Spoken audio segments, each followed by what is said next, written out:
all true greatness starts right here. That's the foundation. Before talent, before scheme, X's and O's, right here.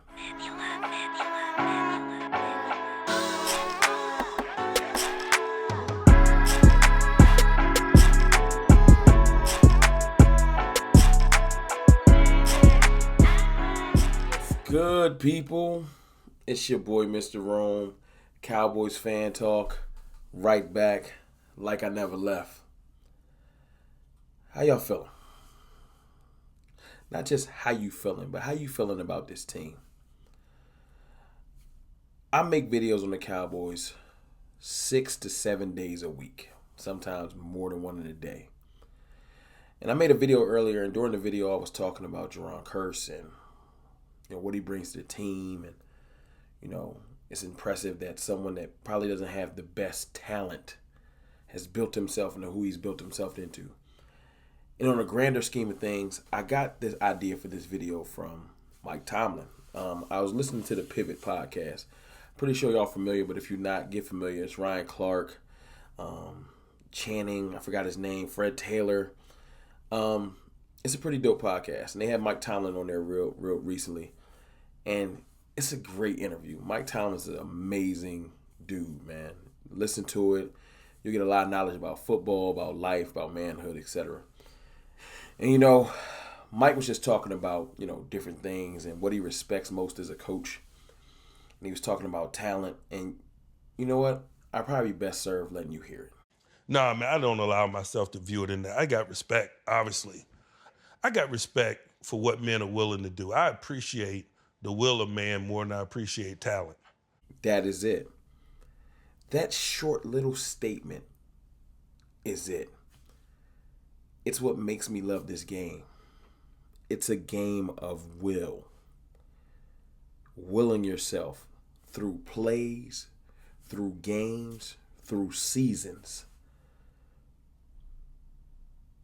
The NFL is one of the rare leagues where talent doesn't always win. Super teams don't always win. Majority of the time they don't. Football is such a big team game. It's such a game of I'm going to will myself to do something against you that you can't stop. And it ain't just about I'm more talented than you. Because it ain't always the fastest or the strongest or the biggest guys that get it done. Football is unique. And there's so many players on the Cowboys right now that might not be the most immensely talented, but their resume speaks to itself. It's players like Dak Prescott. He's the one that stands out there, a 4th round pick. Very talented in college, but when he got to the NFL, most scouts said, probably 4th round talent. That depiction of Dak is the main reason why they won't give him his credit now. Because they just don't understand. They keep thinking that the wheels is going to come off eventually. That's why so many fans hate Dak. They don't believe what they're seeing. But that mere hate is what drives Dak. The will of a man is what drove Zeke last year to run for about 8-9 games on a torn, I think it's PCL in his knee. Like, y'all don't understand. The will of a man is greater than talent. Will beat talent any day of the week. I believe in the 2022 Cowboys because I feel like the will of the team is going to be way, way greater than it was last year. I know this sounds cheesy. People are going to be in the comments saying this ain't Hoosiers. This ain't, any given Sunday. This ain't like a fairy tale. That's not what I'm trying to get across. It's one of those things where you spend a whole off season getting downplayed, getting disrespected, you might as well not show up on the field. From the coach to the janitor, everybody that's affiliated with the Dallas Cowboys has been told you might as well not even show up. Every player. Earlier, like I said, Jerron Kearse, you're supposed to be depth. You ain't no good safety. Even after having an all-pro statistical year, you ain't even get a Pro Bowl vote. I don't think. Zeke, you washed. You 2 or 3 years away from 30, but you washed already. You might as well hang it up. You think they ain't doing something to that? D-Law, it's over for you. You 30. You hit that magical number. You can't get it done no more. You think they ain't driving D-Law? There's a reason why. And sometimes will meets talent. And then you get Micah Parsons. Someone with the ultimate drive and will, as if you don't have talent. Matched with unreal talent. That's why Micah's unique. Then you got somebody like Trayvon Diggs. The will to be a receiver your majority of your life, switch to cornerback, and not just switch to cornerback, become a first-team all-pro cornerback in the toughest football league in the world because of will, because of drive. Terrence Steele, undrafted free agent. First year, horrible. He got beat like a drum. He went back in the offseason, worked with Duke Mayweather, put in the work, came back next year, and basically took Lyle Collins' job. He took his job. Make no mistake, if Terrence Steele don't come out there and ball, Lyle Collins still on this team. Period. He played so well, he made Lyle Collins expendable. I don't care about the little attitude. The team is not moving on from Lyle Collins, attitude or not, if they don't look at Terrence Steele like he can get the job done. Will is what got him there. You understand? Drive. You think CeeDee Lamb ain't been listening to y'all all off season? Every fan, Cowboys fans, Cowboys haters, media. You ain't no number one. CeeDee Lamb has been one of the best receivers on the field every stage of his football career.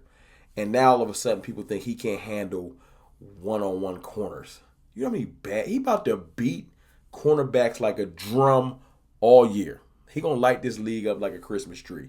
And all of y'all gonna be acting like, I seen it coming. No, you didn't. It's a bunch of CeeDee Lamb haters out there.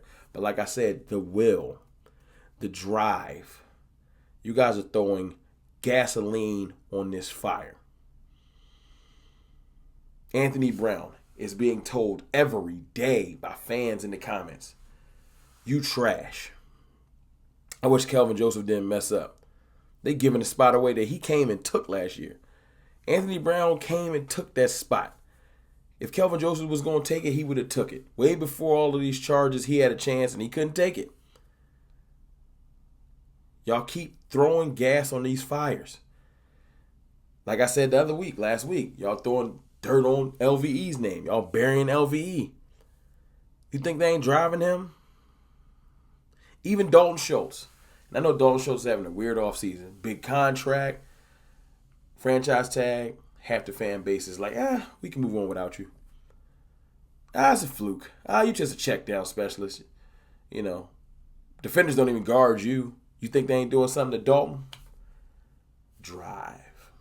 See, I love football because it's the one sport that if you disrespect enough grown men, the outcome get nasty. How many times have y'all seen in season where a team will get,